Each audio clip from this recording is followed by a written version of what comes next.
Hello, and welcome to another edition of the 100 Day Project.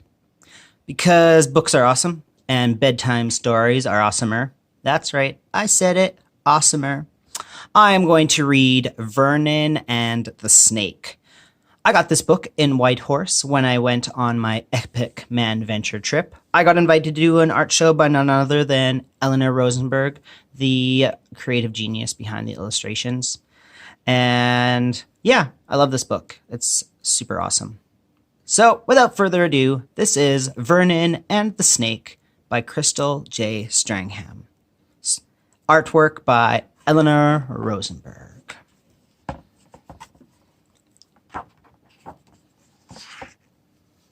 This book is dedicated to misunderstood garter snakes everywhere.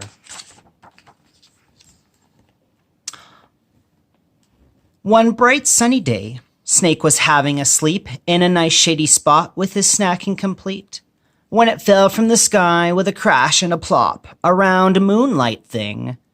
Then it rolled to a stop. Snake swiveled his head to see what else was there, and a humongous face gave him quite a big scare. Snake hissed and he slithered as fast as he could, slithered far, far away from the edge of the wood. That night in the dark, the snake dreamed of a beast. It was planning a party with a big snaky feast.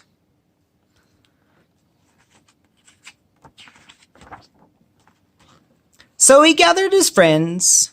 They would scare it away, this monster that only came out in the day.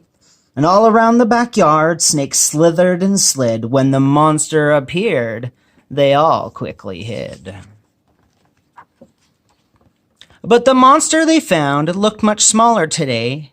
It mostly seemed happy to run and to play. It ate only strange stuff that snakes wouldn't eat, and it spent the whole day with that moon near its feet. So Snake sent his friends home, 'cause it all seemed quite safe. Then he curled up to sleep in a sunshiny place. As long as it stayed on its own bit of ground, Snake thought he could live with it, hanging around.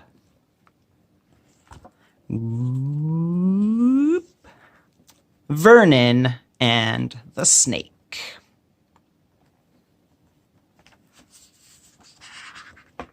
This book is dedicated to the original Vernon. That's you, Grandpa. One bright sunny day, Vernon played in his yard when he kicked his new ball just a little too hard. It flew through the air, then came to a stop somewhere in a bush, with a crash and a plop. He stuck his head in and came face to face with a big yellow eye in that dark little place. Vernon screamed and he ran as fast as he could. He ran far, far away from the edge of the wood. That night, Vernon dreamed of a giant snake beast. It was planning a party with a big Vernon feast.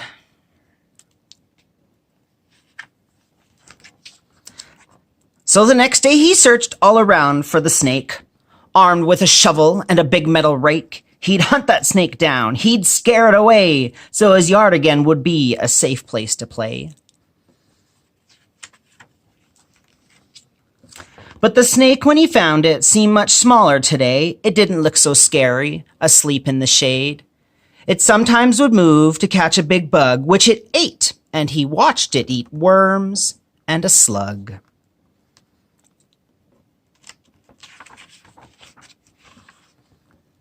So Vernon put down his big shovel and rake. He decided that he'd learn to live with the snake, so as long as it stayed on its own bit of ground while Vernon was kicking his ball all around.